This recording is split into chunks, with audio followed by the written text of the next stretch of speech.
find it adorable when you call it bust, even though the law calls it drunk. You can kiss $10,000 goodbye, along with any chance of having a girlfriend. Because nothing says I'm a catch more than a guy who lives in his parents' Cheers, sir. What's that? Let's ask you. Most of Lady, a friend of my wife, she made it. Oh, about something to buy on Amazon or something. Oh, no, you can buy it locally.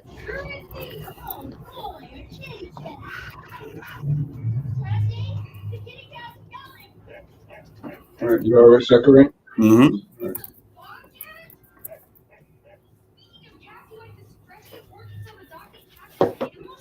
And let's put the camera on Jeffrey then.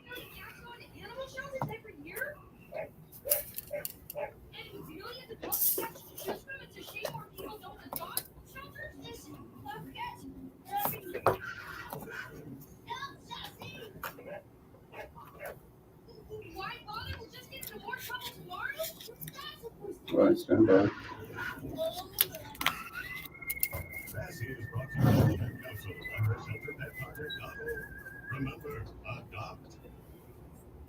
Remember, adopt. 7.1 is WTLC signing off. It's Steve Harvey in the morning, and simply the best R&B all day. Because everywhere, your smartphone, in your car, to work, or live at KissWTLC.com. They're Kiss 107.1.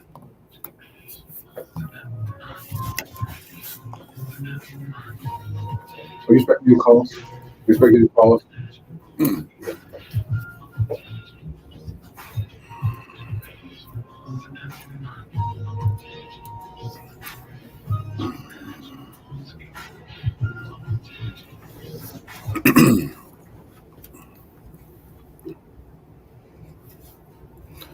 Well, good evening, Saginaw. You're tuned into another edition of Straight Talk with Kareem Bowen. I am your host, Kareem Bowen, and it's such a pleasure to be able to be with you all each and every week as we come on at that 6 p.m. dial. We have a very interesting show. I think it's an informative show more than anything else. I would say informative more than interesting. Things that you need to know from everything that's going on, the things that are coming up, the things that we usually don't mobilize for, but we're going to change the dynamics on that today. Well, I got with me in the studio today my main man, the Rob Father. Rob, give a shout out to the people. What's up, Straight Talk audience? Happy to be here. That was it. Hey, happy to be here. You know, I said. Okay, well, he's happy to be here. I said, "What's up, Straight Talk audience?" And you know. Okay. Well, I want you all to like, tag, and share this.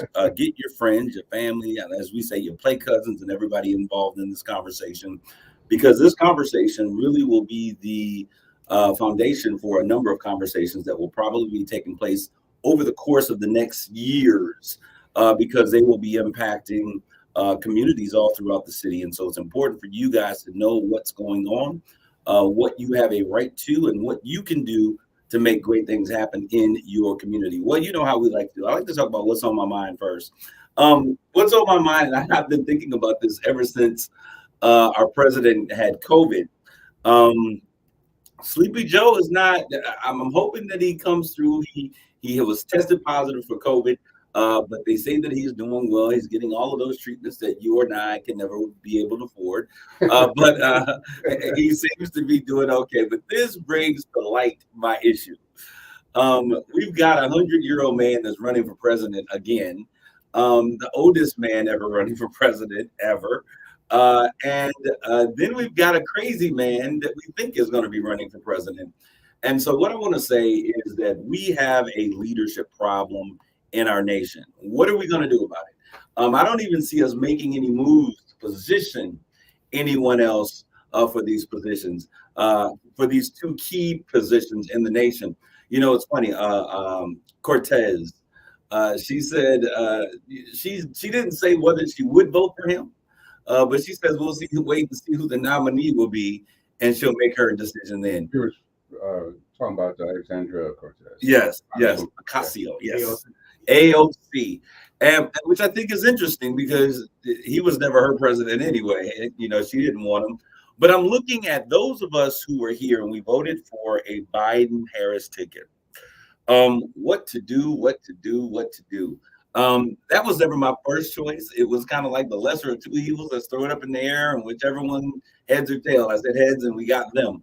But what are we going to do as we begin to move forward? As we look at what's taking place, and this is real, y'all. There has been a lot that is on the table. I've been saying for almost 2 years now, right, like Rob, about our need for voting rights and voting reform and all of those things to protect the right to vote. And we have seen everything but that take place. We saw, a very fast response on a hate bill take place right into the beginning of this his term. We then saw, hey, okay, I understand the abortion. Let's do what we can for abortion. We see climate change. We see let's do something for climate change. But what seemingly always is overlooked is a need for voting reform. I knew this would happen. Rob, did we call this? Yes, we did. We called this because this is what usually happens to folks who are expected to vote. We are a voting base, a block that often wins elections, but we never get anything in exchange for the vote that we often cast. So I think we got to begin to look at some things. Jeff, we've had this conversation a million times. Absolutely. The Republican Party show ain't no place for a brother, I don't think, in this climate that we're currently in, especially if number 45 try to be number 47. But it's enough of us in the Republican Party, so. Oh, I mean, those brothers, that's a whole nother conversation. Hey, But when we look at the Democratic Party, I think that we're stuck with the lesser of two evils. And really, what is the Democratic Party providing and bringing to Black America? I remember this conversation, I guess it's been about 3 weeks now since Jeff was last here. I remember something key that Jeff said. He said, and I agree with him wholeheartedly, we do not demand anything of the people that are running for office. We don't. And so we didn't demand anything for Biden. We didn't demand anything of Obama. And so whoever is running next for anything, be it Congress or the presidency, we have to demand something. We just can't sit there, okay, I'm just going to pick between the two evils and let the things go. And then we could bitch about it later. We talk about things that we would like, and we assume that when they come in and so there's an expectation that they're going to do what we talk about. There's a difference between a request and a demand. And Rob, you're so right. We come in and we make requests like we're working for them, when in essence they're working for us, and they work us to get our vote. And the reason why we don't have the voting rights bill passed to this day. It's because we did demand it. Every year goes by, we never demanded that, and that's so important to us. And why aren't we out there demanding it? Now here we are. We have states turning over laws to make it harder for minorities to vote. I mean, just put it out there. I mean, it's a fact. But we don't demand anything of it. Just, okay, we just let it go. Then vote after the increases. Then you wonder why we get the people that get in office. Absolutely. Then we got Democrats, Republicans hiding as Democrats, and I think they just need to recognize what they are. Manchin and Cinnamon, they're Republicans. And so we have to make sure that Black America, come on, let's don't get lost in the dark once again. It almost seems inevitable. Then this is the other thing. Then I had the scary thought. What happens if Joe Biden dies? And I saw this old tape. I can't remember what politician it was saying that he thought if there was going to be a woman that would be president, how he thought it would happen. Did you see that? And he said that he thought that they would vote for a president, a male president, and the female would be on the ticket as the running mate as a vice president. They would get voted into office, and then that male president would die. Kind of weird, kind of eerie. But and this was what, probably 30 years ago? Yeah. So I'm looking at this and I'm like, I'm not ready for anti. Back up for a second. Why is it eerie? It's eerie because he said this back then. Oh, okay, that's eerie. Okay, I thought you should just hear that a woman could become president. No, Rob, you are not going to give me come on. I just want to be clear. I lean in for my women. I just want to be clear. I know you didn't mean that, but I want to be clear. That's what No, that's not what we're saying. But what I am saying is, I'm not ready for Auntie Kamala to be our president. I'm not ready. I don't know where she has been. What was the name of the game? Where's Waldo? Where's Kamala? She kind of just disappeared. I did see her come back for, was it the AKAs? Okay, and they applauded her, and I know that I know y'all will be mad at me, but the fact of the matter is, I had issues with her when she was a candidate. And I didn't want her to be president. I didn't want her to be president before. So they had issues with it. That's why she didn't go anywhere. Well, and so she became the ticket as the vice president. But anyways, those are things that are just really eating me up. I also have just been thinking about this thing here, and I've been quiet about this, Robin. You know, I haven't said very much about it. This Uvalde police. My uncle, he reversed it for me. Uncle Paul, who lives in San Antonio, Texas, took a trip over to Uvalde just to kind of take a look and just to get an idea, because he's tactical forces for the military. And so he went out and he was just looking. He said, "This is crazy. What took place is crazy." But he said that there's just flowers and things all over the place. Now, this is my problem here, because we are always wanting to run after. We've had this conversation about those individuals who are supposed to protect and serve. Okay, we've had these conversations as it relates to what happens with young Black men and women in our communities, and it's traffic stops, all of the deaths that are attributed to the interactions with the men in blue. And now, and I'm not opposed to the men in blue. I'm not a defund the police person, but I do recognize that there's an issue here. Because what they're supposed to do is what, Rob? Protect and serve. Protect and serve. Which means putting your life on before, after everyone else's life. It's just like the same thing with the military. Your life should come second. You save the lives of those who are innocent and cannot protect themselves. And they're not mandated to do that. No, not according to the Supreme Court. They're not. They're not mandated to do that. Now, this is the thing that's crazy. When you sign up for the Army or the Air Force, the Marines, you understand that a part of that means that bullets might be flying at some point of whatever country you may be in. And that the ultimate act or sacrifice of your life may be a part of what you have to do when you sign the dotted line. I don't understand what's the difference between a police officer. Was there a country club edition that we missed out on? But I would think that there is an understanding that you may not return home safely. That's not any different contract, by the way. We all know that by default, but by nature of the business of the military, that you lose your life. Even at sea, you lose your life there for something that happens there. But you in the service of the country, just like when you sign up for the police force or any paramilitary force, firemen, they don't sign in line and say, "Hey, we know give up." It's a part of the work hazard. Part of the work hazard. Absolutely. And so, he brought this up, and we were having this conversation. But I am just struggling when they released the footage. And it seems, maybe it's just me, but does it seem to you all that the officials that are in charge are trying to cover up something major here? Absolutely. Incompetence. Why haven't heads rolled?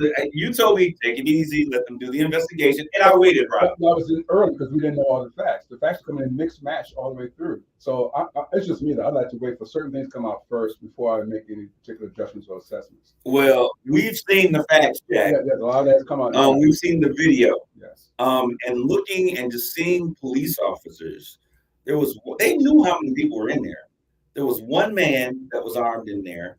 They knew that he had a rifle of some sort. They could hear the guns going, the gunshots going off, and yet they waited. And they waited for over an hour, doing nothing. Going in, I would not want the world to see this. I'm going on after a young gunman. I'm a trained officer of the law. Alone young gunman. I'm a trained officer of the law, and I am retreating when I hear gunfire. And then to make matters worse, this is what I don't understand. To make matters worse, they then receive a phone call, a 911 phone call of a young girl that was in there that was calling the police because she was afraid of what was happening, and that still was not enough to compel them to move.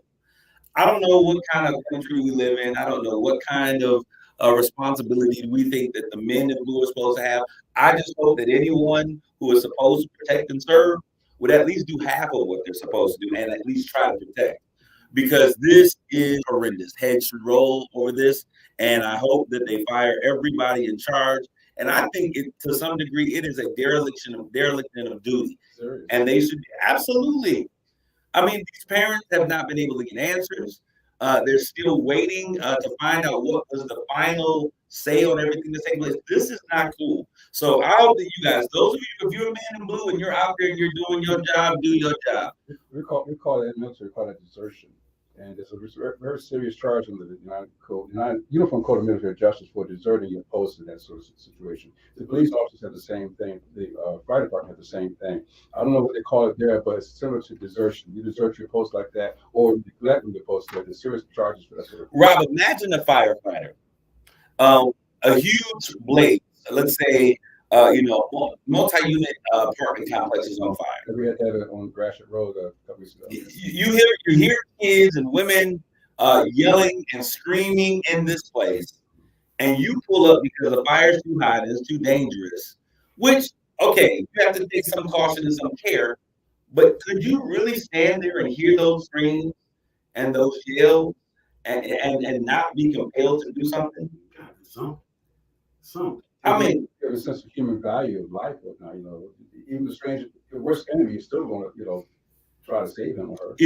This is not our. Remember September 11th, all of those firefighters and those police officers that when the towers were falling down, they ran in to try to save whoever that they could, and they were throwing people out of harm's way and getting people out, and many of them risked their lives. They gave their lives.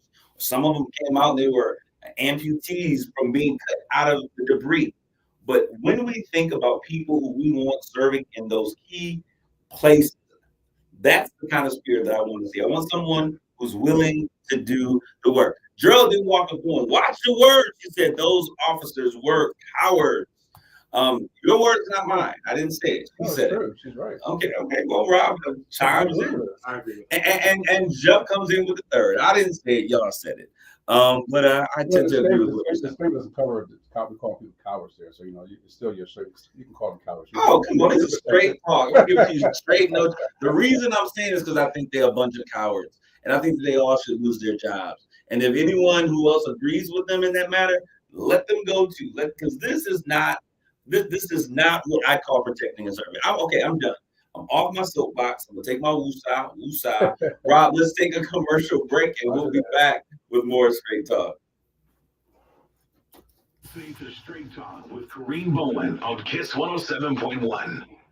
Culver's could have only started in Wisconsin. Just ask our team member Marcus. Let's just say you can take restaurants out. I saw that foolishness. But you can't take privately.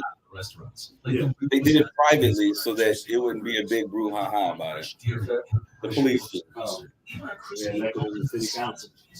think that both the city police area and sheriff's came in. I think the police units came there from different areas. Mm-hmm. There's over 100 fire officers. department in the city came down to Gratiot Fire down there. There was over 100 officers on that scene. And it looked like nobody wanted to take responsibility for the lead. See, what I can't say on the air, well, it's recorded, so I better not say it. Fresh frozen custard, two of Wisconsin's favorite traditions. They were using hand Cheeseburgers and sanitizer. Culver's. How you gonna come use his hand sanitizer, but you can't go help? Kid from Wisconsin, you can all that. Stop in and let's make You scared you gonna get COVID while they taking bullets. delicious. RocketGrabPlus.com. This week's deal on RocketGrabPlus.com is for edible arrangements in Saginaw. You're going to get a $25 gift certificate for only $12.50. Whether it's for a birthday, an anniversary, or just because, edible arrangements in Saginaw has you covered. It's smoothies, fruit salads, dipped fruit, by the piece, cookies, and cheesecakes. Head to RocketGrabPlus.com right now to snag your deal. RocketGrabPlus.com.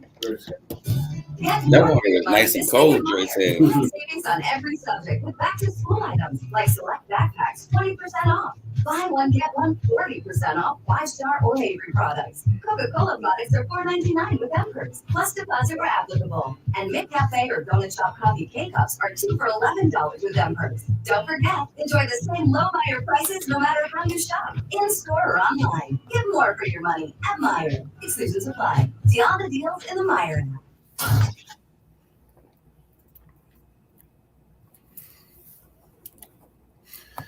Good evening. We're back, and my name is Kareem Bowen, and we're here with Straight Talk with Kareem Bowen. I have with me in the house. You know that the Rock Fathers in here. There was another distinguished voice that was in the conversation, and that is Jeffrey Bulls. Jeffrey, hello. Say hello to everybody. Hello, Straight Talk. Well, he's no stranger to us here, and I want to explain to you guys why it's important for us to have him here today. There is, and I want to make sure that this is clear. The reason why I wanted to do this show from the very beginning was to make sure that our community would be mobilized on things that were very important. To make sure that when it was necessary for us to show up, we would know that it was imperative that we show up, and so that we would stop reacting and being reactionary and be proactive and understand what's going on, being at key meetings when we need to be there, and taking a position and making a stance before decisions are made. And so when I think of this moment and why we have Jeff here, this is really kind of like a hallmark moment for why I believe Straight Talk is necessary. And then not only are we going to share information with you, we're going to give it to you straight. As we say, no chasers, no filter. We are not necessarily trying to hurt anybody's feelings. We may make some people mad. That's a part of the process. But the fact of the matter is we're going to give you all the information that you are going to need as we begin to move forward. All right, so we're here today, and we're going to be talking a little bit about community development and urban planning. That really is what it surmises in terms of our conversation. Jeff, why don't you go ahead? Let's start this conversation, because there was a whole zoning piece that we started, and that's where we started. But now we're kind of turning the page and turning the corner. But let's start with why it was necessary for us to come together in the very beginning. Well, the community has been absent from urban planning for far too long. And this particular incident or incidents, with trying to rezone the north side community, the Washington corridor, it came about on a whim. I was literally at a city council meeting and I saw it on the agenda. Well, let's roll it back a little bit. We'll get to that, because we really have to understand everything that's pretty much north of I-675 has been designated as green zone. The green zone, yes. Is it green opportunity zone? Yes. That whole title just kind of seems wrong. Green opportunity zone, because you can't do anything in the green zone. Right. But anyway, so this was something that took place, 2011 when the green zone was put into place federally. This was basically a federal redlining in 2011. Imagine that. Redlining still exists. When I saw this, my first thought when I saw this take place was like, oh, so we're just gonna let everything else up there. Well, we know who lives over this. Just let the skunks and everything else join in with the monkeys. But that's what I said. But anyways, that's not what they said, but that's how I was feeling about the situation. Too much, Rob? Okay. So now the green zone is there, and with the green zone designation, it limited growth from happening. It limited a number of things. It limited everything from happening because of the red line. And they don't say it was a red line, but it was. Because of that, no homeowner or even property owner could get a loan in that area to revitalize their property. If you had a roof that was failing or anything that was going on with your property, because of that red line, it was federal. It was on the books. And to my knowledge, it's still on the books. I don't know, if we can verify it, but nobody could get a loan to revitalize or redo or remodel or build, tear down, anything. If you couldn't do it by hand, it couldn't be done. And so this is something that took place. This was 2011. We have now come full circle. Now, my personal thought, and I could be as wrong as the day is long, but I'm going to say it. My personal thought is that the green zone was in effect a method by which we can keep pieces of land available for our future use. If we make it green zone, then that means nobody can come and take it, or we don't have to worry about anyone coming in and messing up our plan. So if it's green zone, you can't do anything with it.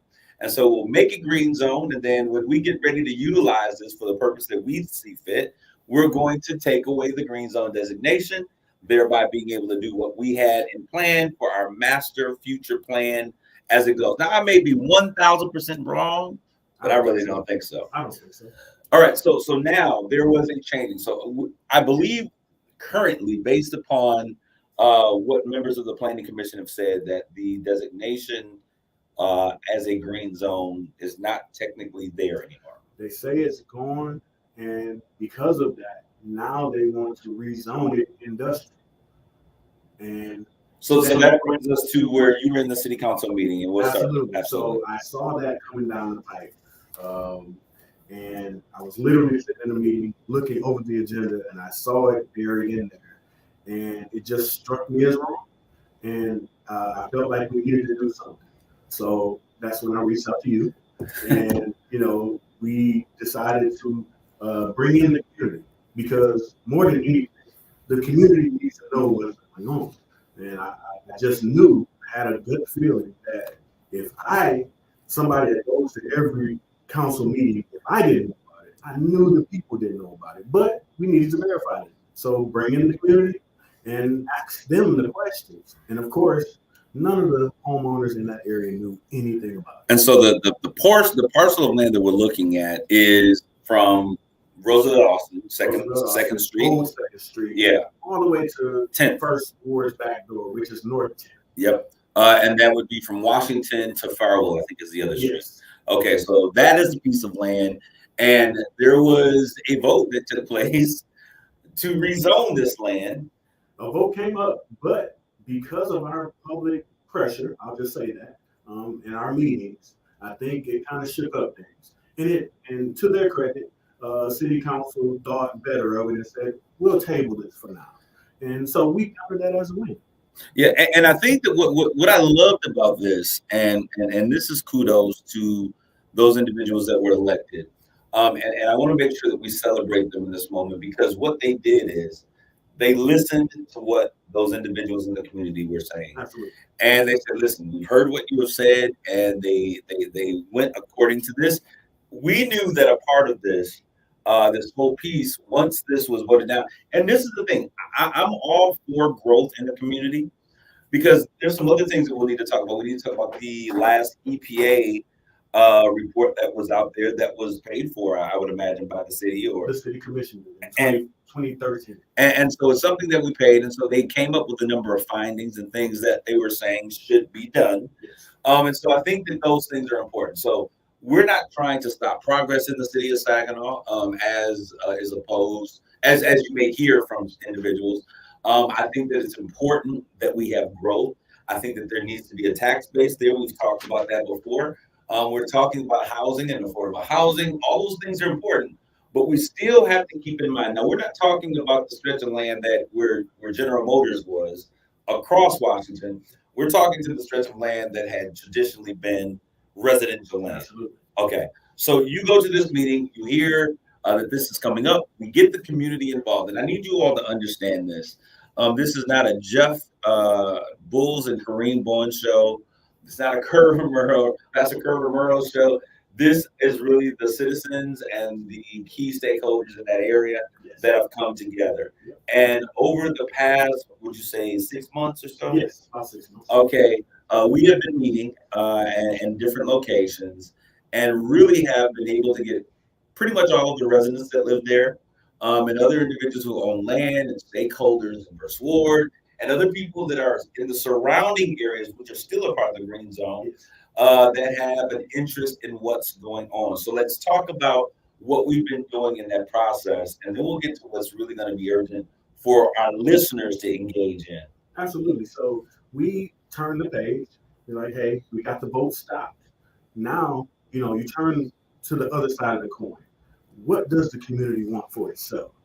And that was the emphasis for us meeting further and meeting over time, month after month after month, getting, the community buy-in, centering the community in the conversation the way that they should be. And, the community showed up and showed out. We've had over 200 plus community members that have showed up to these meetings, that have given their input, given their ideas, saying what they want in their community. It hasn't been anything, drastic. It's been a lot of the basics that they've had to leave their community to go do, like go to a grocery store or go to a pharmacy. None of that stuff is in that area. So those are the types of ideas that came about.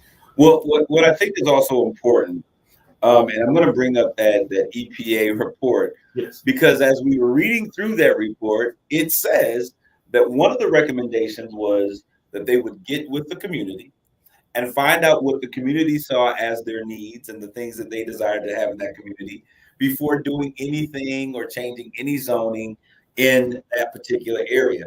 And that was something that did not take place. Didn't take place, and it hasn't taken place to date. And I don't think you should need the EPA to tell you that. If you're a city official, if you're an elected official or not, if you're a city manager, whoever you are in City Hall, when you talk about urban planning, how can you do that without the community itself, the people that pay taxes, that make it possible for you to even be in that?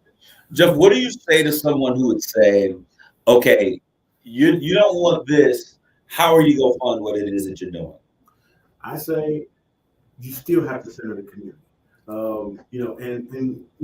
I think, us coming together as a city hall and the community, I think that's just the best way forward. I don't see, I push back on that with them to say, how can you do this without the people? The people are who matters. So, I'm glad to say that we kind of picked up that baton and we're doing that piece now. We're meeting with the community. So we're going to make that happen. Okay, so Jeff, you have been doing a lot of work. And at this last meeting, I said, Jeff, he's out here fighting for the community, fighting for people, making people mad, but getting people involved in the process. What are you doing? And I know that you are organizing, kind of formalizing some things. Yeah. Our group that we formed last year is called CAP. It's Community Alliance for the People, and it is what it sounds like. It's for the people, by the people, and that's what we believe in. We all came together during the beginning of the ARPA conversation, and from there we've just been in service in the community, with the water shutoff issues, or whether it's rezoning and other things, and we're growing. We are now a 501c3. We plan on being a C4 and create a PAC. So we want to not only fight issues that come about. We don't just want to be reactive. We want to be proactive as well. Okay, and we're going to continue to get to the heart of the matter on how we need our community to move and what's coming up in the next couple of days and what's coming up 30 days down the road. We don't often get this kind of, prepping for us so that we know what's going on. But I want to talk a little bit. You said something about ARPA. Yes. And it was the talk of the town 4 months ago. I've heard anything about ARPA. What is going on? I know that you guys now have a commission. Yes. And I'm fortunate to be on the commission. And you're on that commission. So please share with us exactly what's going on. Are dollars still available? If someone's out here saying, look, I got this program, I have this idea, I have this business, what's going on with ARPA? Well, now we're going through the proposals that were submitted. There was a deadline to submit those. And now we're going through the process of whittling those down. And no dollars have been spent, just to be clear. What the commission is going to do is go through all the submissions, and then we're going to make a recommendation. We don't spend the money. We make a recommendation to City Council. City Council will have the final say. Okay. And so is there an opportunity, or is it like TikTok, the game is locked on the ARPA? When we talk about ARPA, we're saying America Rescue Plan Act. That's what ARPA stands for. Is the door closed on ARPA? The door is closed as far as submissions are concerned. And that's on the $25 million that the committee is overseeing. There's another half that the city took off the top. The city manager, they took that money off the top. I can't speak to that money. I would say to somebody that's still looking to get answers about ARPA dollars, contact the city manager. There needs to be a conversation about what they're doing with that money that they say they needed for lost revenue. Okay, so let me clarify some things here, and I'm gonna just let Jeff choose where he's going to put his stake at, all right? But I just want to say this. When we were talking about the American Rescue Plan Act, these were dollars that townships, city governments, everybody on the planet. Everybody got these monies. And these States as well. Yeah. states, right? States, cities, the whole thing. And these dollars were for the purpose. One of them was to some revenue loss. Yes. But also the other things were the impact of COVID showed that there Absolutely. was a need for certain things. There was disparities that existed in a number of areas. So these dollars were really transformative dollars that could come into a community and provide services and things that were along the COVID front. But really, But there was another, important part of that. so but before we say that, so $52 million, and you're what Jeff was what he was talking about. I don't want to make everyone think that $25 million just kind of up and disappeared, and now we're no, but there was a portion. So the city is saying that portion, is it 25 million? They took 26 off the top. It was 52 million total. Give me half. Right off top, they took half. Wow. They said, "Hey, we lost revenue during the pandemic, so we had services that were down. People didn't get paid. Whatever. They took 26 off the top." And that's what I'm saying that people need to really question. They pulling some Quincy Jones contract kind of stuff. Give me half. Okay, so they half of that, and they're saying that is for the shortfall of whatever it was for services, whatever it is during this period of time as well. Yes. Which is a legal thing. It was legal. Yes, absolutely. The federal government gave them a formula to use to calculate lost revenue. So they took advantage of that. Okay, and so I just wanted to make sure that we understand that the money didn't just disappear, but there was a legal way that this money was used, and there's a purpose that they have, and so nobody knows. And that's what you're saying. So you're saying that if there's a question about ARPA dollars, there is still some information to be obtained as it relates to half of the money that came into the city. Absolutely. Okay. So with the monies that are going, what are we looking for in the timeline? So is this going to be a year process with this commission? No. We have a date that we're kind of targeting, which is next month. Basically, the end of next month is when we anticipate having a report to give the council, but I wouldn't stick to that because this type of thing is fluid. I mean, it could change. We're still fleshing out, all of the proposals. So, are you able to share what types of things we're looking at in the running for these dollars? You don't have to give me specific projects. Yeah, but just what types of things? Well, like community centers, child care, foster care, and there are a lot of different, business type, proposals in there. It runs the gamut of anything you can think of, because I think the people see needs in the community and they're trying to fill them. So it's some great ideas in there. I'll say that. So is an organization being able to eventually become self-sufficient and continue moving forward? Is that a part of your question, or are we just giving out dollars for some specific needs that won't? Sustainability is a part of the conversation. Okay. You have to at least show, some type of plan, 2-year plan, 3-year plan, and be able to show how you're going to fund your idea beyond, the dollars that you get. Absolutely. Okay. All right. We can pivot here because now and get back on the thing. But that was when you said ARPA. I was like, I haven't heard. Rob, when was the last time we talked about ARPA? 4 months ago. About 4 months ago. 6 months. And so I just wanted the people to know exactly what. Still waiting for the city manager or the mayor to come in and actually talk to us about it. And that's unfortunate. The mayor came. Did the mayor come? She called in. She may have called in, yeah. Yeah. So she called. But no one's heard anything about it. So they both came. They both were on the show. They both did the show. I want to say I remember them coming in here the year prior, and that was during that period where they didn't want to touch ARPA. So they were really defending it, which they shouldn't have been. We shouldn't be here, still waiting on funding businesses and institutions. You mean this isn't happening in every other city and every other township? A lot of places have already, allocated funds, and you should have. This was emergency funding. You just pause this for a year as if people weren't hurting from the pandemic. People were getting evicted. People lost jobs. People lost, family members. people were paying for funerals that they couldn't pay for, or they were trying to figure out ways to pay for it. That's what this funding was for. It's rescue. We forgot about the rescue in the rescue plan. Mm. I think it's important. Okay, so we're no, oh, my phone is gonna be ringing off the hook. Y'all trying to make a brother have some issues. But hey, I think that we have to be a straight talk. Yeah, and I think one of the issues is, and what you're saying, Jeff, is that there needs to be a little bit more transparency, way more transparency with what's happening with those things. And hey, if they can give an accounting and we can see where it's going and it's for calls, I'm good with it. As long as it's something that we need, okay.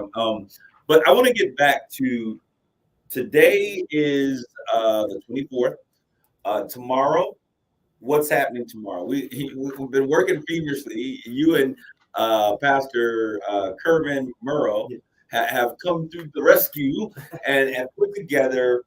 We've been talking about strategy. We've been talking about what was necessary, because what we recognized was that we can't just continually say we don't want this in our community. We don't want that in our community. Got to be proactive. We got to come up with our own ideas. So you got to begin to brainstorm and think, if we were going to do something and what we need, needs assessment, what is needed in our community, what do we already have? How can we sustain or add value to what already is? So we've been having these meetings and talking about this, and city council, and this is what I was saying about city council. Not only did they do that, but they came in and I think almost every last one of them, if I'm correct, have shown up to one of these meetings to make sure that they were hearing what the people were saying. Yes. Okay, so now tomorrow is a deadline that most people have no clue about, and so it was important for us to make sure that we were speaking so that the community could understand why these dates aren't so important. We're going to give you some dates that you need to make sure that you're aware of, and one date in particular, we need the entire city to show up. Absolutely. Okay, so tomorrow, what's happening tomorrow, Jeff? Tomorrow, well, a part of this rezoning, conversation, the city decided to put this rezoning plan into the master plan itself. The master plan. Explain what that is. Well, the master plan is a 10-year plan on how the city is going to do land use. So they do that every 10 years. They make out a 500-page plan about land usage in the city and what's going to happen where, whether they're going to, have blight torn down over here, and it's kind of a 10-year window as far as what they want to do in the city. So right now, the master plan conversation is going on for the next 10 years. It's going to be finalized in the next couple months. So let's explain what this means. Many times, what will happen is the master plan will have passed and it's set, and then when things start getting implemented and changed, people start questioning. We start questioning what's going on. We didn't know anything. How can they just do this? And so what happens is, because this is a 10-year, this is not like you running your own home. When you're running a city, you got to do things with some forethought. You've got to do some planning, urban planning. And so you've got to make sure that you're looking at what's coming in, what's going out, what is it going to take, where are we going to be in terms of population, and all of these things are a key piece of this master plan. So what we're saying is that we are coming to another 10-year deadline tomorrow. And so this is why it was so important for over the past 6 months for us to be meeting and having conversations with communities. And as a matter of fact, this is just with the north side that we've been having this conversation, but this is really something that every area of the city should be doing and should be saying, look, this is what we see in our community. This is the vision that we have for our community. This is where the power, we always say that our government or democracy gives power to the people, but we never understand how these things happen. This is how you have power in your community.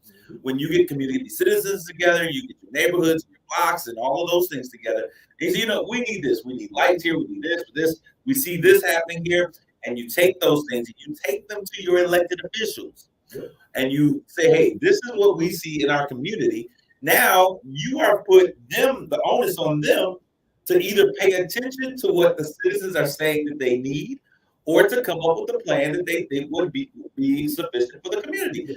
And what usually happens is what, Jeff?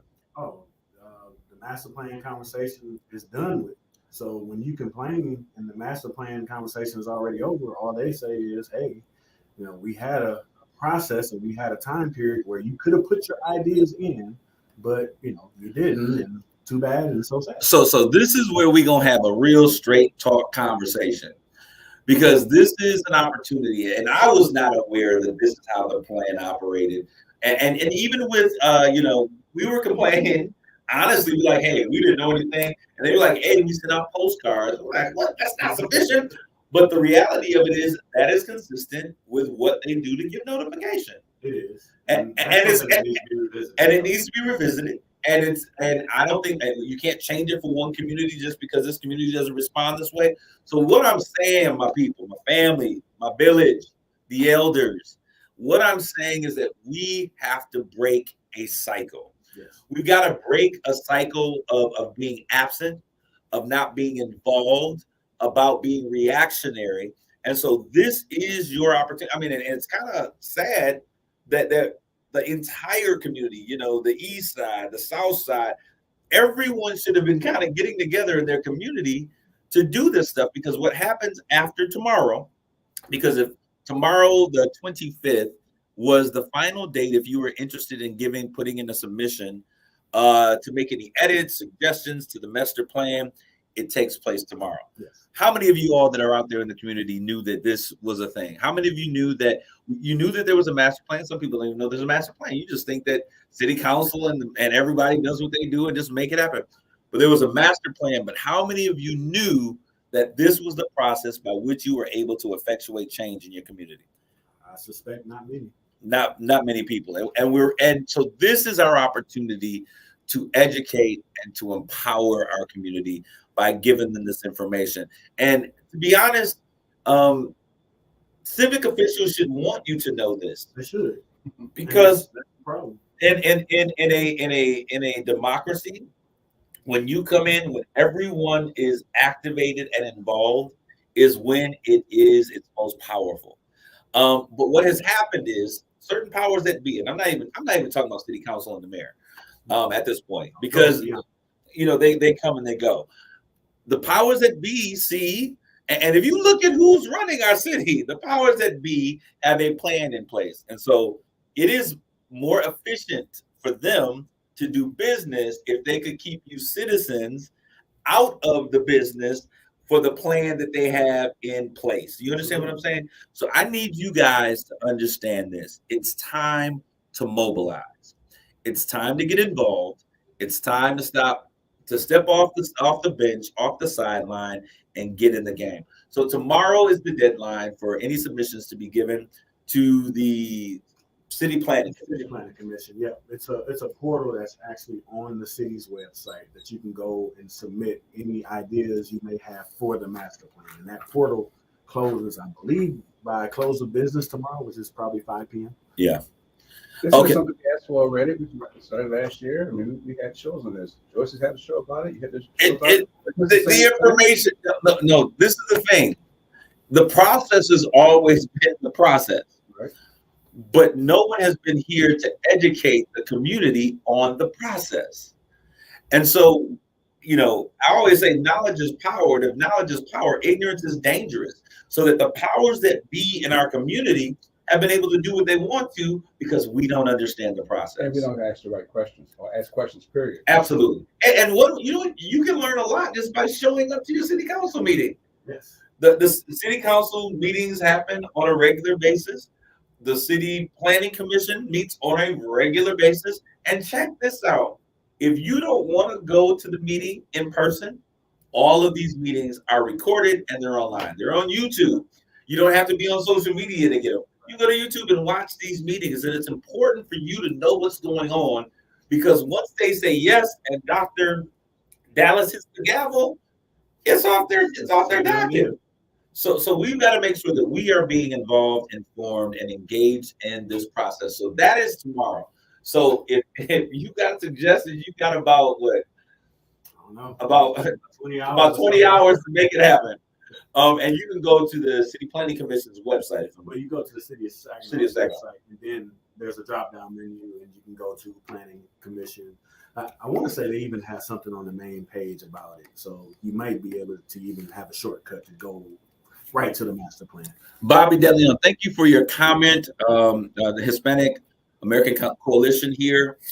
He says, how many of our brown people knew about this process? Because Bobby and I are going to do it then, because they're Black and brown communities. We always say Black and brown communities, but there are things that we need to talk about to make sure we're on the same page.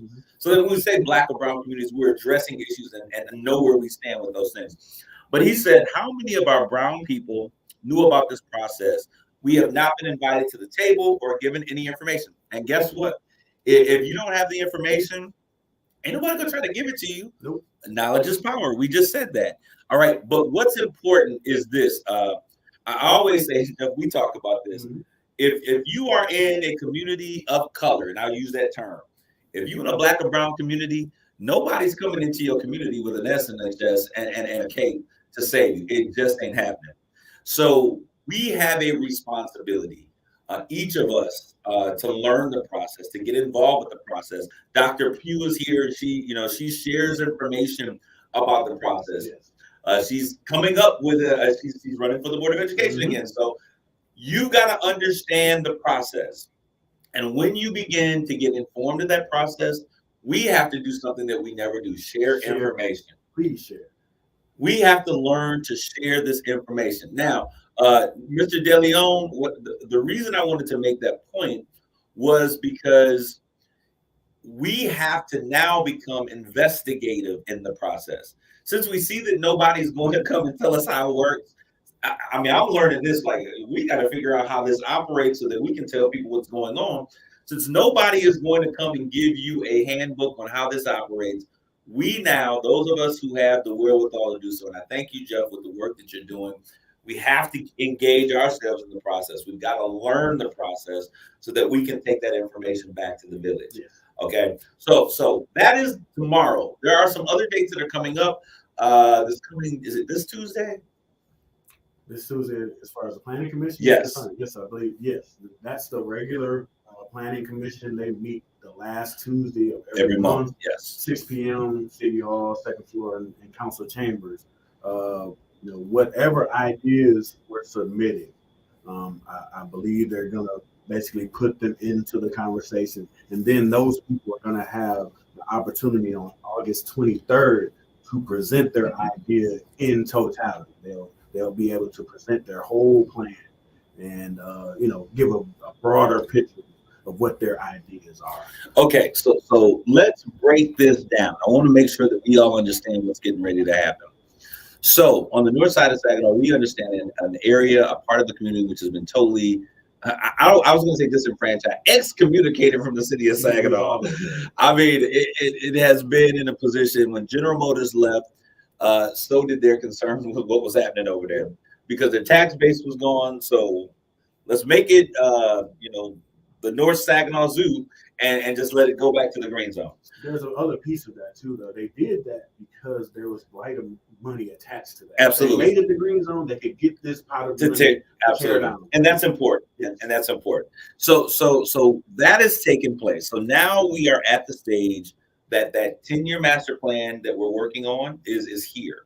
So we have to begin to get things together. We've been working on the north side of Saginaw, and the reason was so important is because there has been little to no development in terms of what's happening over there.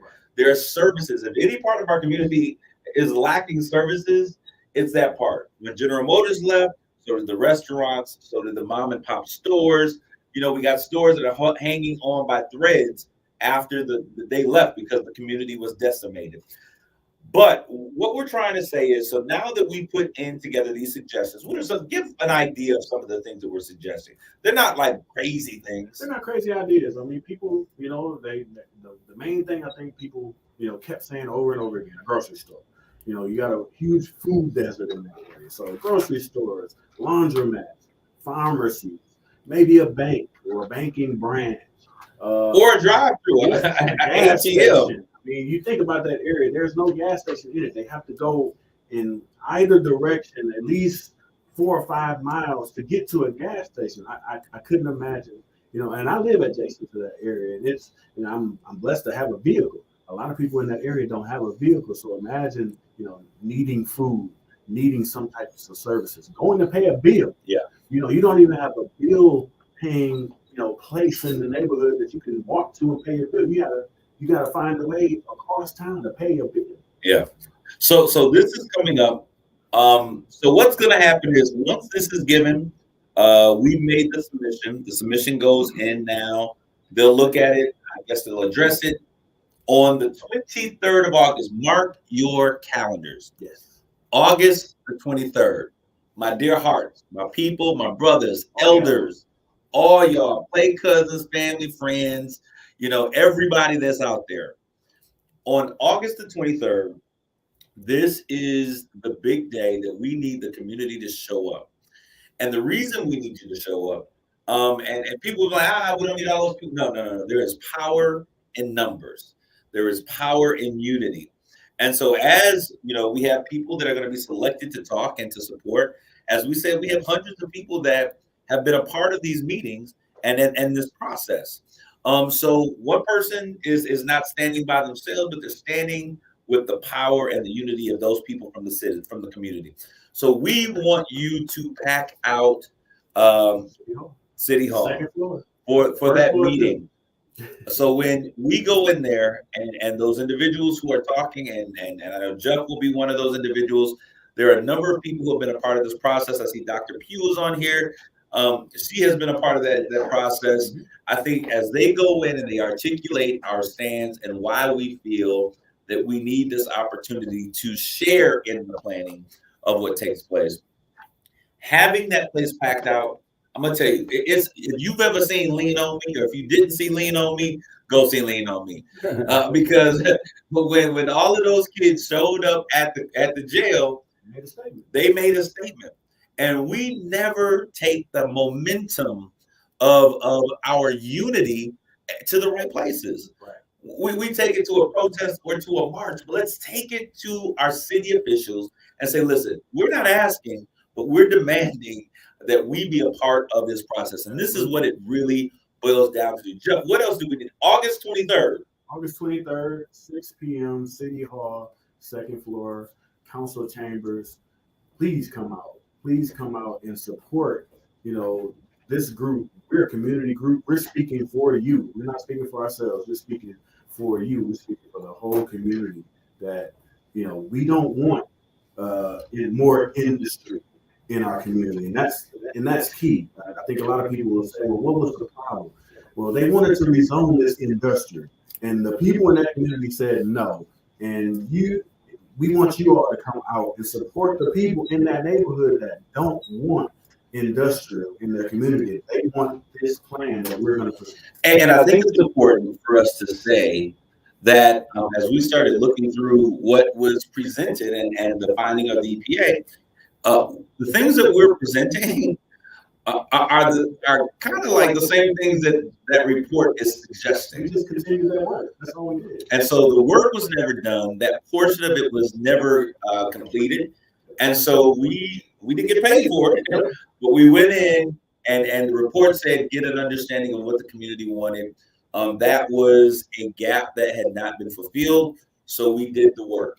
And so I think that's amazing. Now, what this does for our entire community, for someone who's saying, well, I don't live on the north side of Saginaw, so this doesn't concern me.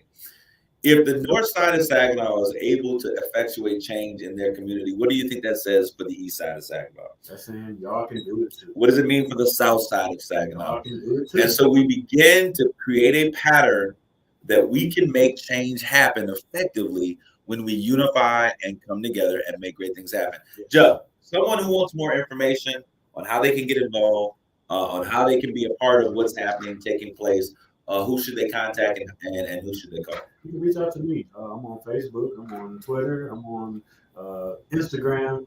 Private inbox me, message me. I'll get you the information that you need, man. Come out and support. Be a part of it. Everybody can be a part of this because this is going to affect everybody in Saginaw at some point. This might be the north side today. Tomorrow it could be the east side. The next day it could be the south side. The next day it could be the west We side. want it to be. We want it to. Yes, It needs to be a part. The citizens deserve to be a part of any urban planning that happens in this community. If you pay taxes here, you should be in this conversation. You should not be left out. And so there you have it. So once again, give them the dates. Let's get the dates on the calendar. Tomorrow, if you have any ideas, before tomorrow at 5 p.m., if you have any ideas for the master plan, go on the City of Saginaw's website, put your ideas in, and then on the 23rd, you'll be able to, you don't have to come up with the whole plan for tomorrow, but for the 23rd, you will. So, and we'll be doing the same thing with our community group. Please come out on the 23rd of August, 6 p.m. at City Hall, second floor. Support the movement. And it's important for you to understand that unlike the city council meetings, when you go to the city planning meeting, you don't have to sign up or register to speak. They allow time for public comment. No time. So you can come in and have your say and be a part of what's taking place. Thank you, Dr. Dallas, for your support and your assistance in this matter. Dr. Pugh, I always want to call him Dr. Pugh too. Mr. Pugh and Dr. Pugh, Pamela Pugh. That's President Pugh to me. President Pugh. We certainly thank you guys for your time and attention. We want you guys to get locked in. Let's get locked and loaded so that we can take charge and be a part of the change that we desire to see in our community. This has been a special segment of Straight Talk with Kareem Bowen. Thank you, Jeff, for your time, your activism in our community, and for making great things happen. Those of you who are out there, it's time to move. August 23rd. Put it on your calendar. This is Kareem Bowen signing off. Grace and peace. You've been listening to Straight Talk with Kareem Bowen on KISS 107.1. The views and opinions expressed on Straight Talk with Kareem Bowen by the host